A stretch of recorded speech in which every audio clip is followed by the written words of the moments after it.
मित्रों, आप चाहें कलेजा निकाल के रख देना, परंतु ये तीन लोग कभी अपने नहीं हो सकते। मित्रों, एक समय की बात है जब भगवान श्री कृष्ण के पास गरुण देव अपनी एक प्रश्न की मंशा को लेकर आते हैं। जब गरुण देव भगवान श्री कृष्ण की नगरी द्वारिका में पधारते हैं, तब गरुण देव देखते हैं कि चारों तरफ शांति का माहौल है और एक दिव्य आभा चारों ओर फैली हुई है। एक भगवान श्री कृष्ण के सिर के पीछे एक दिव्य चक्र परिक्रमा कर रहा है। जब भगवान श्री कृष्ण ने अपने पास गरुण देव को आया हुआ देखा, तब वह गरुण देव से बोले, हे पक्षीराज गरुण, आप आज द्वारिका नगरी में किस प्रयोजन से पधारे हैं? क्या कुछ अनर्थ हुआ है या आप किसी भी प्रकार की चिंता में हैं? क्योंकि आपके मुखमंडल पर खिन्नता के भाव स्पष्ट रूप से दिखाई दे रहे हैं। तब गरुण देव कहते हैं, हे प्रभु, आप सत्य ही कह रहे हैं भला। त्रिलोक के स्वामी से आज तक क्या छुपा है? आप तो सर्वज्ञ हैं। मैं आपके पास अपने प्रश्न की मंशा को लेकर आया हूं कि वह कौन से मनुष्य होते हैं जिनके लिए चाहे जान निकल कर रख दो, परंतु वह कभी भी तुम्हारे नहीं हो सकते।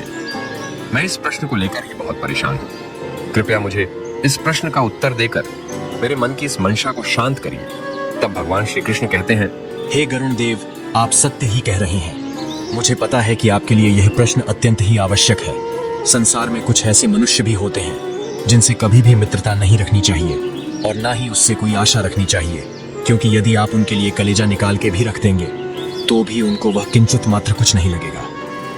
हे गरुण देव, चलो इस बात का बखान मैं आपको एक कहानी के माध्यम से देता हूं, इसलिए इस कहानी को पूरा सुनना। इस कहानी को पूरा सुनने वाला मनुष्य अपने सभी मनोरथ को सिद्ध करता है, उसे बैकुंठ धाम की प्राप्ति होती है।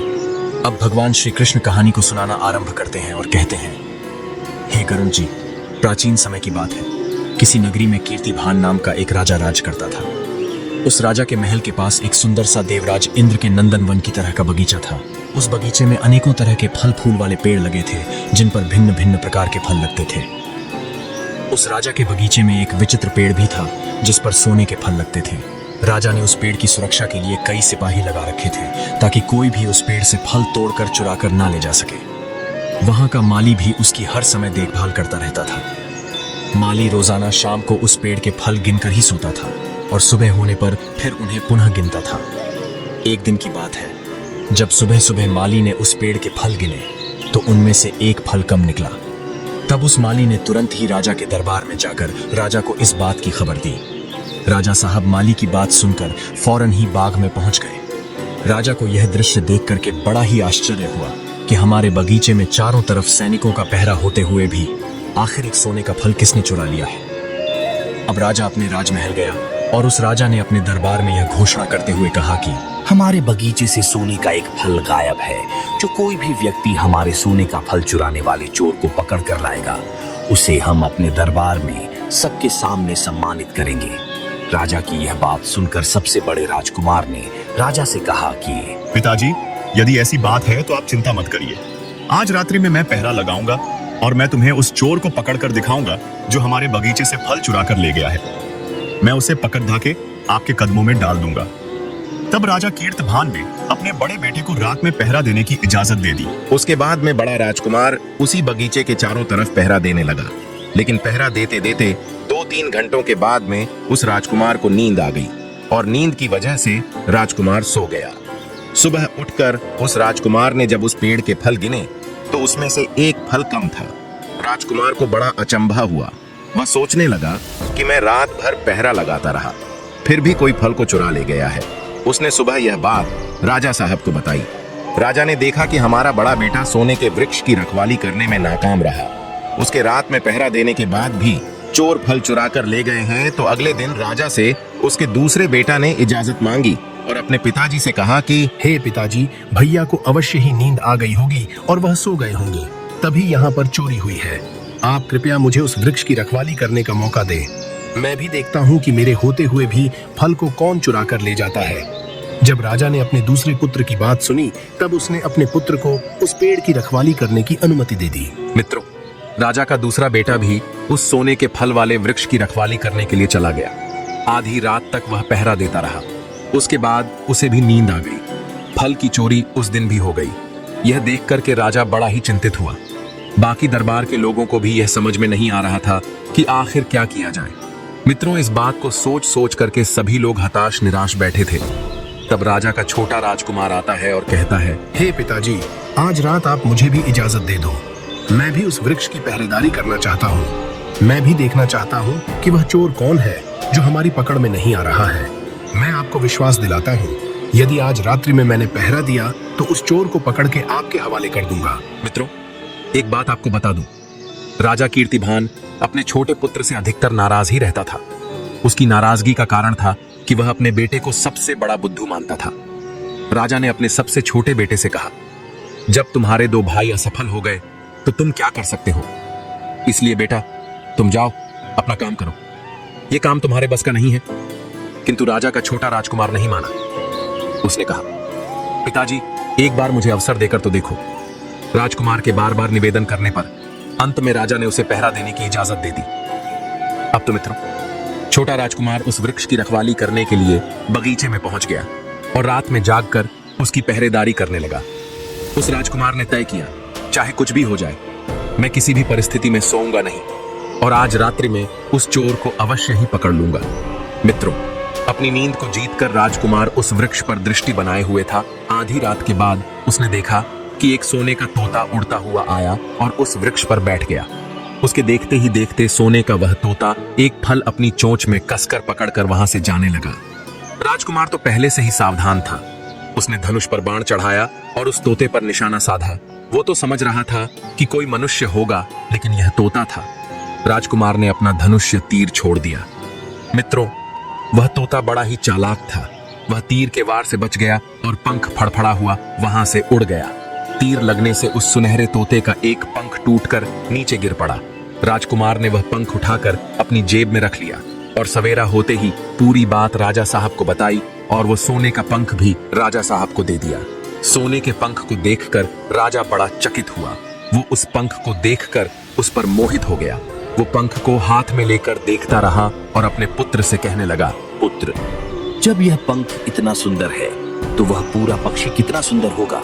ऐसा पक्षी तो हमारे राजमहल में होना ही चाहिए। वास्तव में हमारा राजमहल उस सोने के तोते के आ जाने से और भी अधिक सुशोभित हो जाएगा। राजा ने फौरन अपनी मन की इच्छा बताई और बोला, पुत्रों, अब मैं यह चाहता हूं कि उस तोता को कोई पकड़ कर लाए। राजा की बात सुनते ही सबसे पहले राजा का बड़ा लड़का इस काम के लिए तैयार हुआ और इस प्रकार उस सुनहरे तोते को ढूंढने के लिए राजा कीर्तिभान का बड़ा बेटा जंगल की ओर चल दिया। जंगल में पहुंचने के बाद बड़े राजकुमार ने देखा कि एक वृक्ष के नीचे बैठा एक सियार आराम कर रहा था। सियार को देखकर राजकुमार ने धनुष पर तीर चढ़ाया और सियार के ऊपर छोड़ने ही वाला था। तभी उसी समय सियार ने चिल्लाकर कहा कि हे राजकुमार, आप मुझे मत मारो। मुझे पता है कि तुम सोने के तोता की खोज में निकले हो। यदि तुम मेरी राय मानो और मेरे बताए हुए रास्ते पर चलो तो तुम अपने काम में सफल होकर लौटोगे। तुम इसी रास्ते पर सीधे चले जाओ। आगे जाने पर तुम्हें एक गांव से पहले 2 गुफाएं मिलेंगी। उनमें से एक गुफा बहुत ही सुंदर सजी धजी दिखाई देगी, जो दिखने बड़ी लोभावनी होगी। दूसरी गुफा उबड़ खाबड़ झाड़ झंकड़ से युक्त होगी, लेकिन तुम उस सुंदर गुफा में प्रवेश मत करना। तुम उस झाड़ियों से युक्त गुफा में प्रवेश कर जाना। जब तुम उस गुफा के अंदर जाओगे तो तुम अपने उद्देश्य में सफल होकर लौटोगे। सियार की बात सुनकर राजकुमार ने सोचा, जरूर यह सियार मुझे मूर्ख बनाकर किसी गलत स्थान पर पहुंचाना चाहता है। मुझे इस धूर्त सियार की बातों में नहीं आना चाहिए।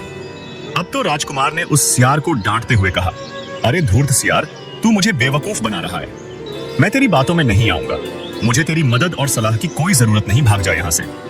इतना कहने के बाद राजकुमार ने धनुष से तीर उस सियार के ऊपर छोड़ दिया, लेकिन वह चालाक सियार राजकुमार के तीर से बचकर भाग गया। मित्रों, उसके बाद राजकुमार ने आगे की ओर प्रस्थान किया। चलते चलते वह एक नगर के पास पहुंचा तो उसने देखा कि सचमुच वहां 2 गुफाएं थीं। उनमें से एक गुफा बड़ी ही साफ सुथरी और सुंदर लग रही थी।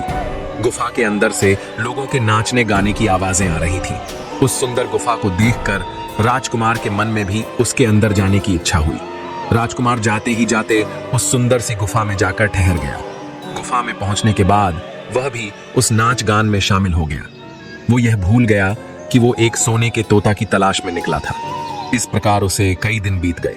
ना तो उसने उस तोते की तलाश की और ना ही वो अपने घर लौटा। तब राजा कीर्तिभान ने अपने दूसरे बेटे को आदेश दिया कि और कहा कि बेटा, तुम्हारा बड़ा भाई भी अभी तक लौट कर नहीं आया है। वह सोने के तोता की तलाश करने के लिए गया था। अब तुम जाओ और उस तोते की तलाश करके आओ और अपने भाई की साथ में ढूंढ के ही लाना। अब राजा की आज्ञा पाकर राजा का दूसरा बेटा जंगल के लिए चल दिया। जब वह जंगल में पहुंचा तो उसे वही सियार मिल गया जो उसके बड़े भाई को मिला था। वही बातें सियार ने उस दूसरे राजकुमार से भी कही, लेकिन दूसरे राजकुमार ने भी अपने भाई की तरह सियार की बात नहीं मानी और चलते चलते वह भी उसी सुंदर गुफा के अंदर चला गया और उस गुफा में हो रहे नाच गान में व्यस्त हो गया। वह भी भूल गया कि वह किस काम से आया है। मित्रों, जब दूसरा राजकुमार भी लौटकर अपने नगर नहीं गया, तब राजा के सबसे छोटे बेटे ने राजा से कहा, पिताजी, मैं सोने के तोते की खोज करने के लिए जाऊंगा और उस तोते को ढूंढ के भी ले आऊंगा। अब वह राजा ने कहा, बेटा, जब तुम्हारे दो भाई उस तोते को नहीं तलाश कर पाए तो तुम क्या कर पाओगी, इसलिए तुम शांत होकर घर में बैठो। राजा के बार बार मना करने के बाद भी छोटा राजकुमार जिद करने लगा। तब मजबूर होकर राजा ने उसे जाने की इजाजत दे दी। मित्रों, अपने भाइयों की तरह छोटा राजकुमार भी घोड़ा लेकर निकल पड़ा। जंगल में पहुंचने पर उसे भी वही सियार मिलता है। राजकुमार ने अपना धनुष बाण लिया और उस सियार पर तान दिया।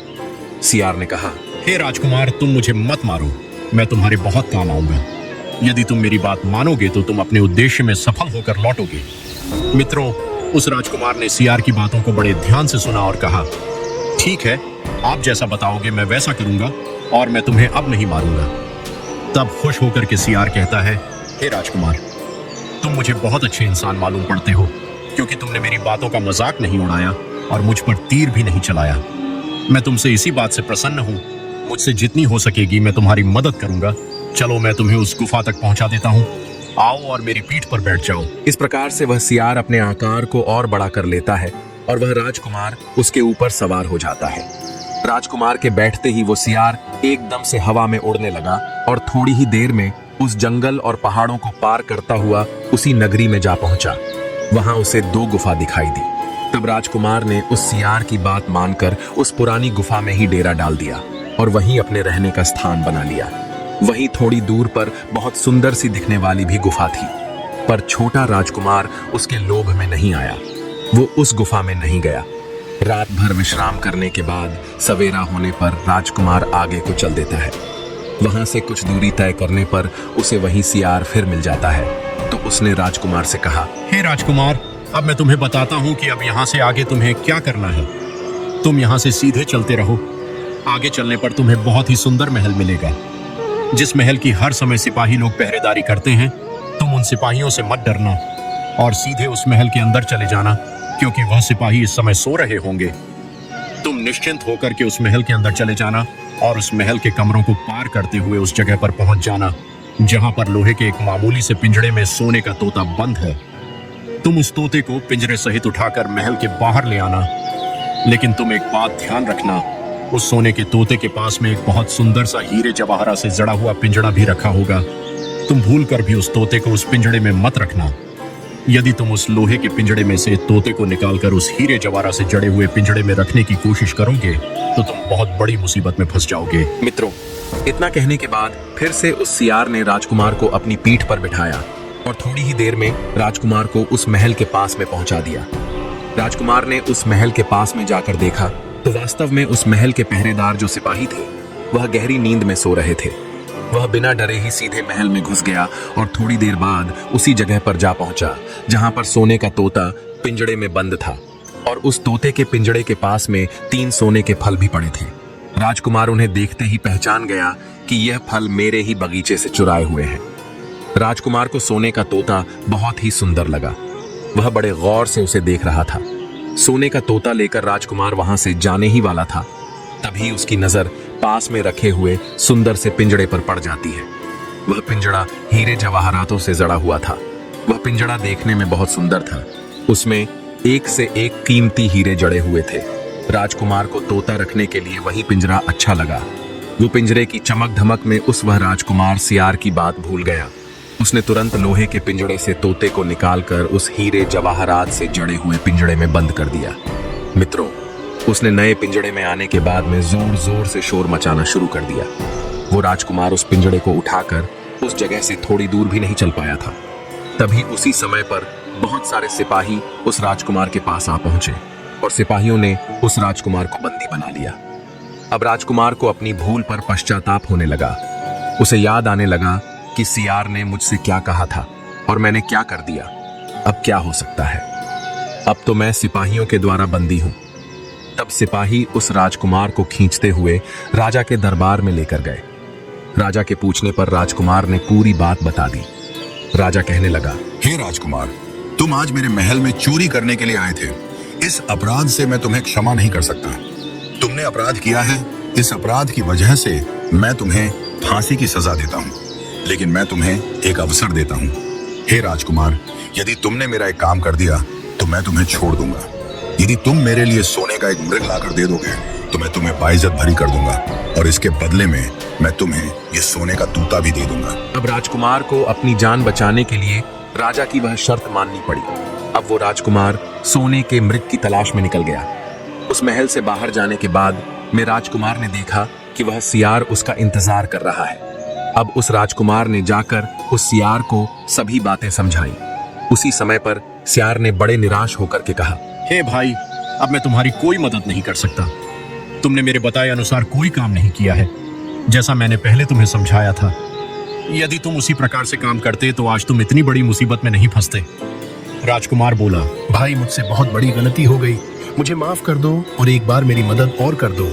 तुम्हारी बिना सहायता के मैं सोने का मृग नहीं ला पाऊंगा। मुझे यहाँ के राजा ने सोने का मृग लाने के लिए कहा है। यदि मैंने ऐसा नहीं किया और इस राजा को सोने का मृग नहीं दिया तो यहाँ का राजा मुझे वह सोने का तोता नहीं देगा और मुझे फांसी पर लटका देगा। तब सियार ने राजकुमार की बात सुनकर कहा, खैर भाई, मैं तुम्हें माफ कर देता हूँ। अब तुम एक काम करो, मेरे ऊपर सवार होकर तुम मेरे साथ सीधे चलो। यहाँ से कुछ दूर जाने के बाद दूसरे राज्य में तुम्हें एक महल मिलेगा। उस महल के पास एक बगीचे में तुम्हें सोने का मृग उस बगीचे में मिलेगा। वहां के सभी नौकर चाकर सभी सो रहे होंगे। तुम चुपचाप जाना, उस सोने के मृग को पकड़ कर ले आना। लेकिन राजकुमार, एक बात याद रखना, उस मृग को बांधने के लिए वही 2 रस्सी पड़ी होंगी। उनमें से एक तो रस्सी पुरानी होगी और दूसरी सोने की रस्सी होगी। तुम उस मृग को साधारण रस्सी में बांध लेना, उस सोने की रस्सी को हाथ मत लगाना। उसके बाद तुम उस मृग की पीठ पर सवार हो जाना, क्योंकि वो मृग घोड़े की तरह दौड़ता है। तुम उस मृग को दौड़ाते हुए बगीचे से बाहर निकल आना। राजकुमार ने कहा, भाई, इस बार मैं कोई गलती नहीं करूंगा। जैसा तुमने बताया है मैं वैसा ही करूंगा। मित्रों, तब सियार ने उस राजकुमार को अपनी पीठ पर बैठाया और कुछ ही क्षणों में उस राजकुमार को लेकर वो उस किले के बगीचे के पास में पहुंच गया। उस बगीचे के पास पहुंचते ही उस सियार ने से नीचे उतरकर वह राजकुमार वहां से चला गया। तब राजकुमार सीधा उस किले के अंदर घूमता हुआ सीधे उस बगीचे में जाता है। उस बगीचे में जब पहुंचा तो उस बगीचे में एक बहुत ही सुंदर सोने का मृग घूम रहा था। राजकुमार ने उस बगीचे में जाकर देखा तो वह मृग वास्तव में सोने का मृग था। उसने इतना सुंदर मृग कभी सपने में भी नहीं देखा था।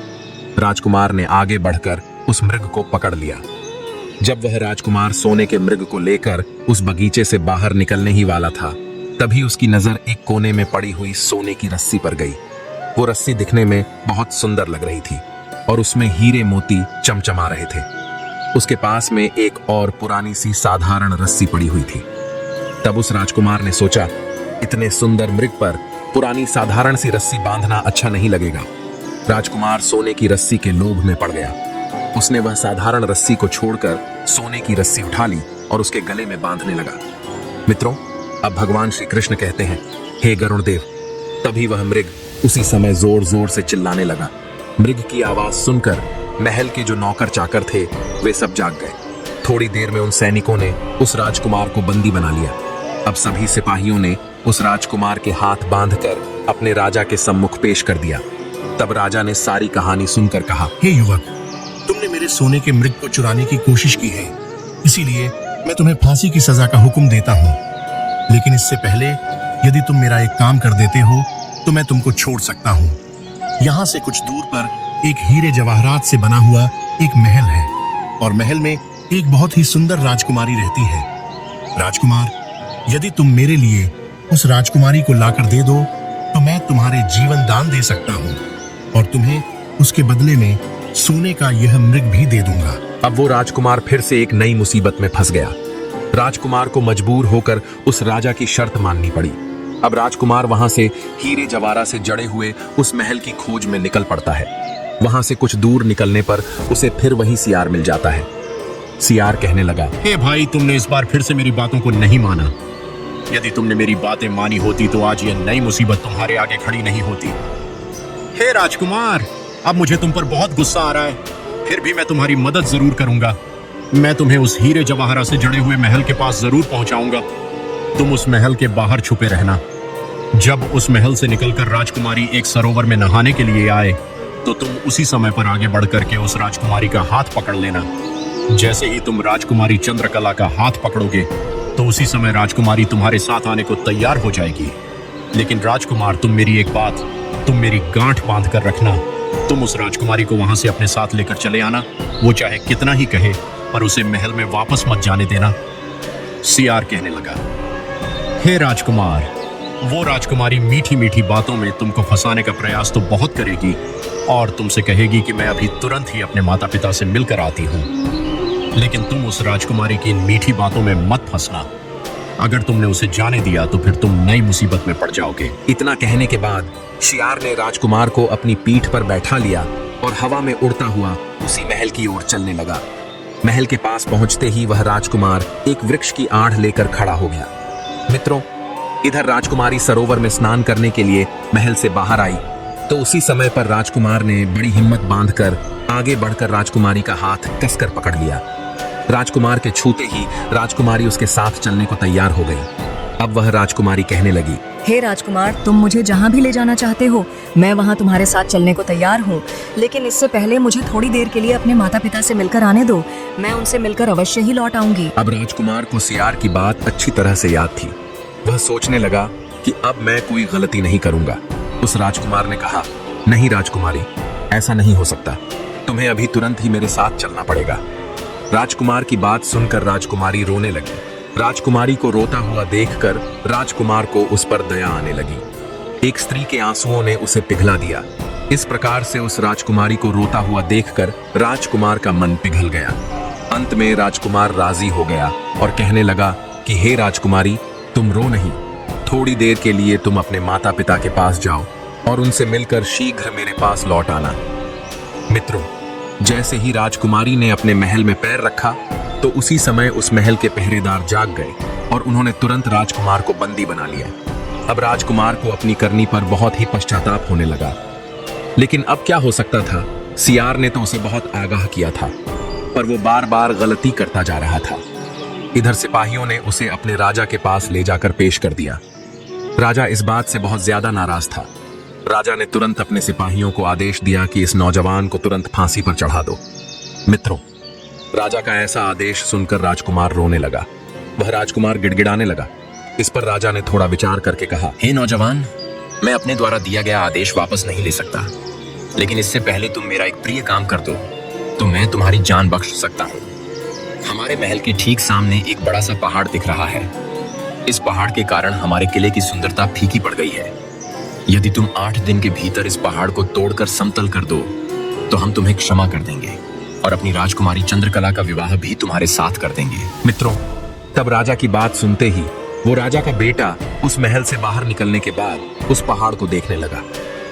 राजकुमार के हाथ में तलवार थी, लेकिन उसकी समझ में कुछ नहीं आ रहा था कि इतना विशाल पहाड़ है, वह 8 दिन में इस पहाड़ अकेले कैसे तोड़ेगा।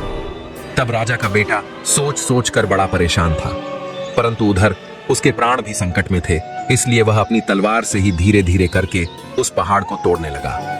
पहाड़ तोड़ते तोड़ते 7 दिन पूरे हो गए, परंतु वह पहाड़ का एक हिस्सा भी नहीं तोड़ पाया। राजकुमार थका हारा दुखी होकर बैठ गया और उसे अपनी करनी पर बहुत ज्यादा अफसोस होने लगा। राजकुमार मन ही मन कहने लगा, यदि मैंने उस सियार की बातों को मान लिया होता तो आज मेरे लिए कितना अच्छा होता।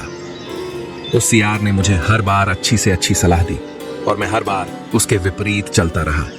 वो बैठा बैठा यही सोच रहा था।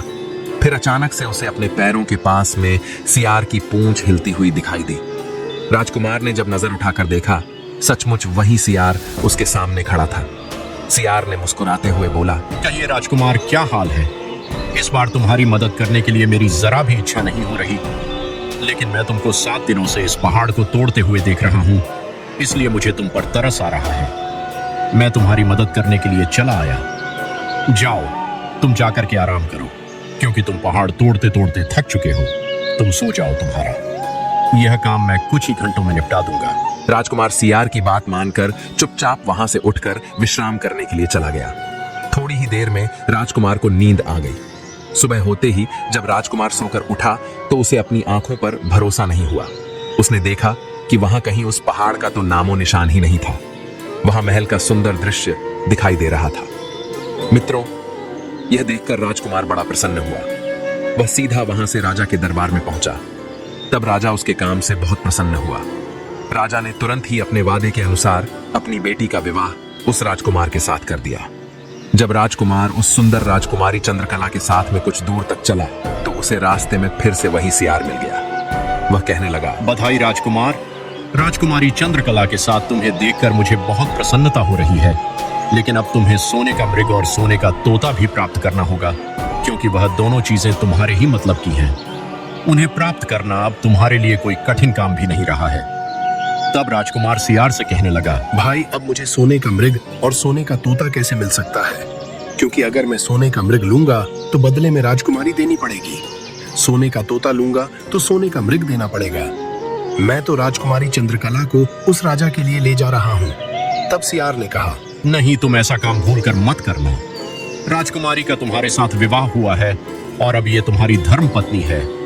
तुम इसे राजा को देना मत। तुम एक काम करो, तुम पहले राजकुमारी चंद्रकला को लेकर सोने के मृग वाले राजा के पास जाओ। राजकुमारी को देखते ही राजा प्रसन्न होकर तुम्हें सोने का मृग दे देगा। तुम उसी समय पर उस पर सवार हो जाना और सवार होने के बाद उन सभी लोगों से विदा मांगना और राजकुमारी से सबसे बाद में विदा लेना। जैसे ही तुम राजकुमारी चंद्रकला के पास विदा मांगने के लिए जाओ तो उसी समय राजकुमारी चंद्रकला का हाथ पकड़कर इस मृग पर बैठा लेना और फिर मृग को वहां हाँक देना। फिर राजकुमार, वो मृग इतनी तेज गति से दौड़ता है कि उसे कोई घुड़सवार नहीं पकड़ सकता। जाओ, पहले तुम यह काम पूरा करो, उसके बाद मैं तुम्हें आगे का रास्ता बताऊंगा कि फिर आगे क्या करना है। मित्रों, राजकुमार अब तो सियार की योजना के अनुसार काम करने लगा। जब वह राजकुमार चंद्रकला को लेकर उस राजा के पास पहुंचा तो जिस राजा का सोने का मृग था उस राजा ने खुश होकर के उसे उस मृग को इनाम में दे दिया। तुरंत ही उस मृग का शरीर विशाल हो गया। राजकुमार उस मृग पर तुरंत ही सवार हो गया और राजा से वहां से जाने की विदा मांगने लगा।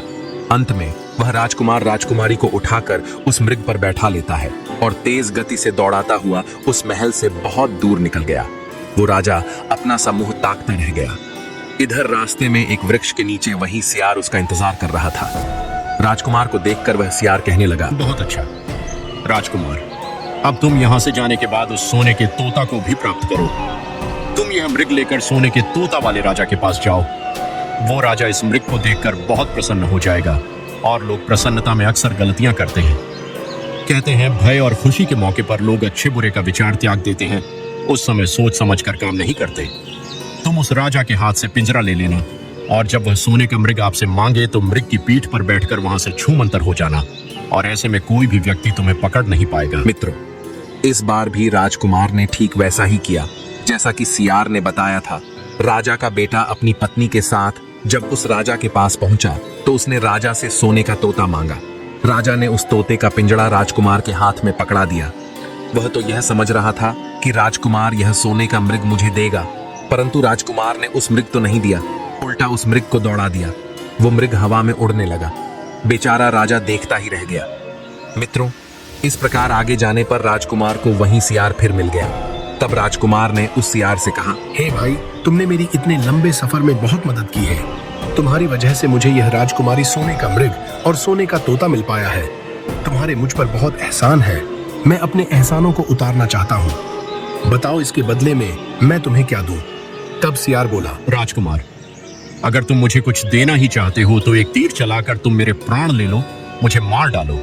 यदि तुम मुझे मार दोगे तो मुझ पर बहुत बड़ी कृपा करोगे, तुम मेरे एहसानों से मुक्त हो जाओगे।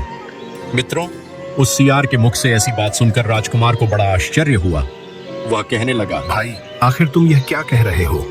मैं तुम्हें कैसे मार सकता हूँ? तुमने तो मेरी इतनी बार जान बचाई है, इतने लंबे सफर में मेरी कई बार मदद की है। इसके बदले में तुम्हारी जान ले लूं तो मुझसे ज्यादा कृतज्ञ इंसान कौन होगा? यह अपराध मैं नहीं कर सकता मित्रों। राजकुमार की इन बातों को सुनकर के सियार बड़ा आहत होता है। कहने लगा, हे भाई, यदि तुम मेरा यह छोटा सा काम नहीं कर सकते हो तो फिर ठीक है, जाओ, लेकिन याद रखना मैं तुम्हारी भलाई के लिए तुम्हें 2 बातें बताता हूँ। मेरी इन 2 बातों को हमेशा याद रखना। पहली बात, तुम यहाँ से जाने के बाद किसी कुएं की दीवार पर मत बैठना। दूसरी बात, तुम ऐसे आदमी के लिए कभी धन खर्च मत करना जिसको फांसी लगने वाली हो। सियार की बात सुनकर राजकुमार कहने लगा, मित्र कैसी बातें करते हो? मैं भला किसी कुएं की दीवार पर क्यों बैठूंगा, और मैं ऐसे आदमी के लिए धन खर्च क्यों करूंगा जिसको फांसी लगने वाली हो? मित्रों, इस प्रकार से वो सियार राजकुमार को 2 बातें बताकर वहां से चला गया और वह राजा का बेटा भी अपनी पत्नी और सोने के तोता के साथ उस मृग की पीठ पर बैठकर आगे को चल देता है। कुछ ही समय में वो उसी छोटे से नगर में पहुंचता है जहां उसने उस गुफा में प्रवेश किया था, जिसमें वो दोनों गुफा बनी हुई थी। जैसे ही वो उस नगर में पहुंचा तो उस नगर के लोग राजकुमार को देखने के लिए बाहर निकल आए। उन्होंने देखा कि एक सोने के मृग के ऊपर एक राजकुमार और एक सुंदर राजकुमारी बैठे हैं। राजकुमार के हाथों में एक सोने का सुंदर तोता है। यह देखकर वे सब लोग आश्चर्यचकित रह गए। मित्रों, तब तक राजकुमार ने देखा कि उस नगर के बगीचे में एक जगह पर बहुत से लोग इकट्ठे बैठे थे और वहां पर कुछ शोर सा हो रहा था। राजकुमार के पूछने पर वहां के लोगों ने बताया कि वहां पर 2 लोगों को फांसी देने की तैयारी हो रही है। नगर के लोगों की बात सुनकर राजकुमार उसी तरफ जाने लगा। वहां पहुंचने पर उस राजकुमार ने देखा कि जिन 2 लोग को फांसी होने वाली थी वे उसी के दोनों बड़े भाई थे। वे लोग तब से लेकर अब तक उसी सजी हुई सुंदर गुफा में रह रहे थे और वह तरह तरह के बुरे कामों में लिप्त हो चुके थे। सुंदर सुंदर युवतियों के बीच रहकर उनका चरित्र बिगड़ गया था। शराब पीने वालों के साथ रहकर वे शराबी हो गए थे। जुआरी लोगों के साथ रहकर वे जुआ खेलने लगे थे। उनके पास जितना धन था वह सारा धन जुए में हार चुके थे। उन्होंने उस गुफा में रहते हुए उस नगर के लोगों से बहुत सारा पैसा भी मांग लिया था।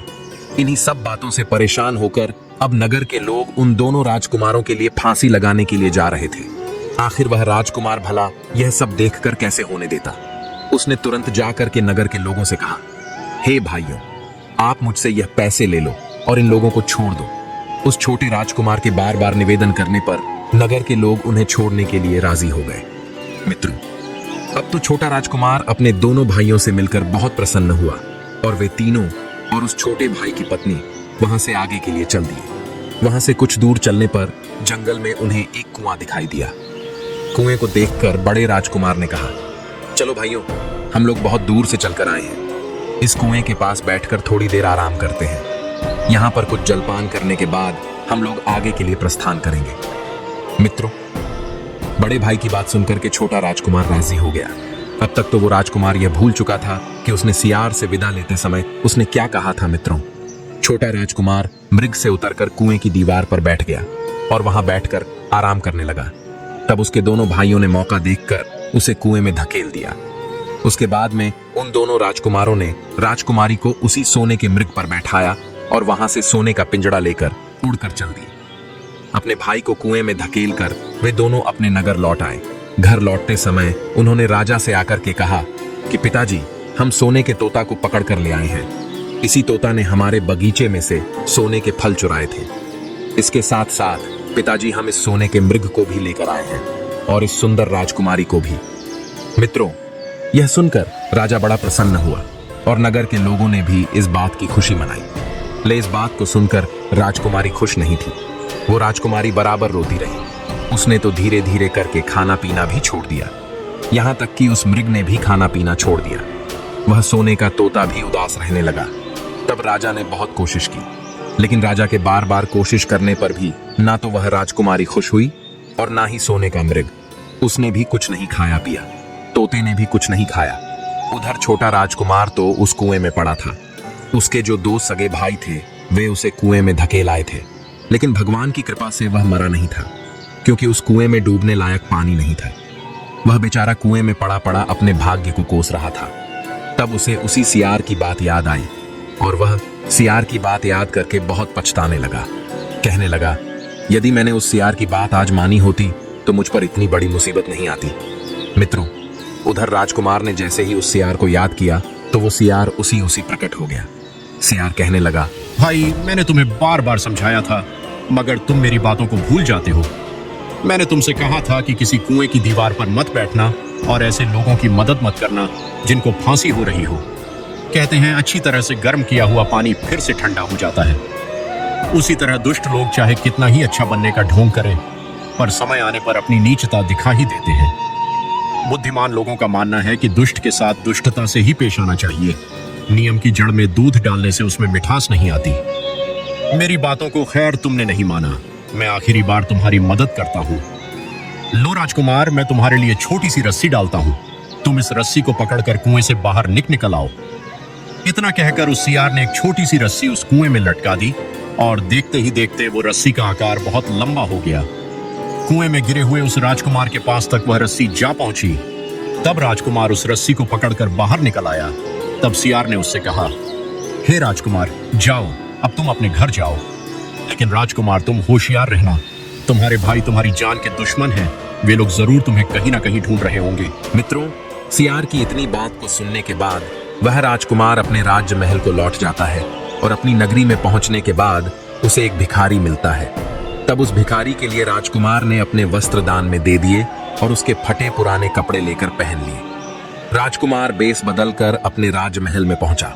वहां उसके पहुंचते ही एक विचित्र बात होती है। जैसे ही वह राजकुमार अपने महल में पहुंचा तो उसे देखते ही सोने का मृग जो था वह एकदम से आवाज देने लगा। वह हिनहिनाने लगा और दाना पानी भी खाने लगा। अब तो सोने का तोता भी खुशी से आवाजें करने लगा और वो भी खाने पीने लगा। राजकुमारी ने भी अपने आंसुओं को पोंछ डाला। उसके चेहरे पर खुशी झलक आई। मित्रों, राजा की समझ में कुछ नहीं आ रहा था कि यह सब क्या हो रहा है। राजा ने राजकुमारी से इस बात का कारण पूछा तो राजकुमारी कहने लगी, हे महाराज, मैं आपको बहुत पहले ही ये कहानी बताना चाहती थी कि आपके बड़े और मंझले राजकुमार ने आपके छोटे बेटे के साथ बहुत बड़ा धोखा किया है। साथ ही इन्होंने आपसे झूठ बोलकर आपके साथ भी धोखा किया है। लेकिन आपका छोटा राजकुमार यहाँ पर आ पहुँचा है, जिसे देखकर मुझे बहुत ज्यादा प्रसन्नता हो रही है। इसी राजकुमार के साथ में मेरा विवाह हुआ है और मैं अपने जीवन में इस राजकुमार के साथ ही रह सकती हूँ। राजा ने पूछा, वो कहाँ है पुत्री? तब जो व्यक्ति मैले कुचले फटे पुराने कपड़े पहने था, राजकुमारी ने उसी की तरफ इशारा कर दिया और कहा, हे महाराज, यह रहा आपका छोटा राजकुमार। मित्रों, देखते ही देखते राजा ने अपने छोटे बेटे को पहचान लिया। अब तो राजा की अपने छोटे बेटे के प्रति विचार बदल गए। पहले वो उसे बुद्धिहीन मानता था, लेकिन अब वो उसे बड़ा समझदार और बहादुर मानने लगा। अपने छोटे वाले लड़के से बहुत ज्यादा प्रेम करने लगा। उसके बाद में राजा ने उस राजकुमार के लिए अपना राज सिंहासन सौंपने का निश्चय कर लिया। बड़े और मंझले राजकुमार ने अपने छोटे भाई को धोखा दिया था, महाराज को भी धोखा दिया था। इस बात से महाराज उन दोनों से बहुत ज्यादा नाराज थे। राजा ने उन दोनों को अपने राज्य से निकाल दिया। इसके बाद में बड़ी हंसी खुशी के साथ में, धूमधाम के साथ में राजकुमारी का उस राजकुमार के साथ विवाह हुआ और दोनों आनंद पूर्वक रहने लगे। मित्रों, राजकुमार उस सियार को नहीं भूल पाया जिसने उसकी सहायता की थी। एक दिन समय निकाल करके वह जंगल में उसी सियार की तलाश में निकला। बहुत ढूंढने के बाद उसने एक पेड़ के नीचे उस सियार को बैठा पाया। उस समय सियार जो था वह बेचारा बहुत उदास था और वो सियार पहले से और भी ज्यादा दुबला पतला हो चुका था। राजकुमार को देखते ही सियार ने तुरंत उसे पहचान लिया और कहा, कहिए राजकुमार, आज आप इधर कैसे घूम पड़े? तब राजकुमार ने जवाब दिया, सियार भाई, आज मैं तुम्हें ही ढूंढने आया था। तुम मिल गए। चलो, तुम मेरे साथ चलो, मेरे साथ आराम से रहना। वहां तुम्हें किसी तरह की कोई तकलीफ नहीं होगी। यहाँ तो जंगल में तुम्हें खाने पीने की भी दिक्कत है और शिकारियों का डर भी बना रहता है। सियार ने जवाब दिया, नहीं राजकुमार, मैं यहीं पर ठीक हूँ और भला अब तुम्हें मेरे दुख से क्या लेना देना। अब तुम्हारा काम जो था वह निकल गया। अब तुम सुखी रहो, अपने राज्य में रहो। तब राजकुमार कहने लगा, नहीं मित्र, तुमने मुझ पर बड़ा उपकार किया है। इसके बदले में मैं तुम्हारे लिए कुछ देना चाहता हूँ। तुम्हें अपने साथ में रखना चाहता हूँ। अपने पास तुम्हें देखने के बाद राजकुमारी भी बहुत ज्यादा प्रसन्न होगी। वो भी तुमसे मिलना चाहती है। तब सियार ने कहा, भाई, यदि तुम वास्तव में मुझे कुछ देना चाहते हो तो तुम मेरा एक काम कर दो। मैंने तुमसे पहले भी कहा था कि तुम तीर चलाकर मुझे मार दो, इसी से मेरा लाभ होगा। असल में एक जादूगर ने मुझ पर जादू कर दिया है। मैं सियार नहीं हूँ, मुझे जादू के प्रभाव से सियार बना दिया गया है। मैं तो उसी देश का राजकुमार हूँ जहाँ की राजकुमारी से तुम्हारा विवाह हुआ है। असल में यह राजकुमारी जो तुम्हारी पत्नी है, यह मेरी छोटी बहन है। यदि तुम तीर चलाकर मुझे मार दोगी तो आज से मैं उस जादू से हमेशा हमेशा के लिए मुझे मुक्ति मिल जाएगी और उसके बाद में फिर से मैं अपने देश के लिए लौट जाऊंगा। मित्रों, राजकुमार को सियार की यह बात सुनने के बाद बड़ा आश्चर्य होता है। उसने तुरंत ही अपने धनुष पर तीर चढ़ाया और सियार के ऊपर छोड़ दिया। उस तीर के लगते ही वो सियार मर गया और उसी समय एक सुंदर सा राजकुमार प्रकट हो गया। फिर वे दोनों राजकुमार आपस में गले मिले और महल के लिए वापस लौट आए। अपने भाई को देखकर वह राजकुमारी भी बहुत प्रसन्न होती है। मित्रों, कुछ दिन वहां रहकर वह राजकुमार अपने नगर को लौट जाता है। अब भगवान श्री कृष्ण कहते हैं, हे गरुण देव, इस प्रकार से एक सियार ने बताया है कि कभी किसी पर भरोसा नहीं करना चाहिए। हे गरुण देव, अब मैं तुमको बताता हूं कि वह कौन से 3 लोग होते हैं, चाहे उनके कलेजा निकाल कर रख देना, पर यह 3 लोगों को कभी अपना नहीं समझना। नंबर 1, जिसे किसी व्यसन की लत लग जाती है, जैसे जुआ, शराब, गांजा, चरस आदि की, और दुष्ट नारियों के झूठे प्रेम में जो भी पड़ जाता है वो अपनों को भी भुला देता है। नंबर 2, झूठ बोलकर धन कमाने वाला धन का अत्यंत लालची होता है। नंबर 3, वैश्या और चापलूसी करने वाला शत्रु, यह कभी अपने नहीं होते, इन्हें अपना समझने वाला महामूर्ख कहलाता है। अब यह बात गरुण देव को भी समझ आ जाती है। वह भी भगवान श्री कृष्ण का धन्यवाद करते हैं और वहां से चले जाते हैं। आशा करते हैं मित्रों की आपको यह कहानी पसंद आई होगी। अगर आपको यह कहानी पसंद आई है और इससे कुछ सीख मिली है तो इस वीडियो को ज्यादा से ज्यादा लोगों में शेयर करना और साथ ही इस वीडियो में कमेंट में जय श्री कृष्णा अवश्य लिखना। बाकी मित्रों, आप सभी लोगों का वीडियो को यहाँ तक देखने के लिए दिल से धन्यवाद।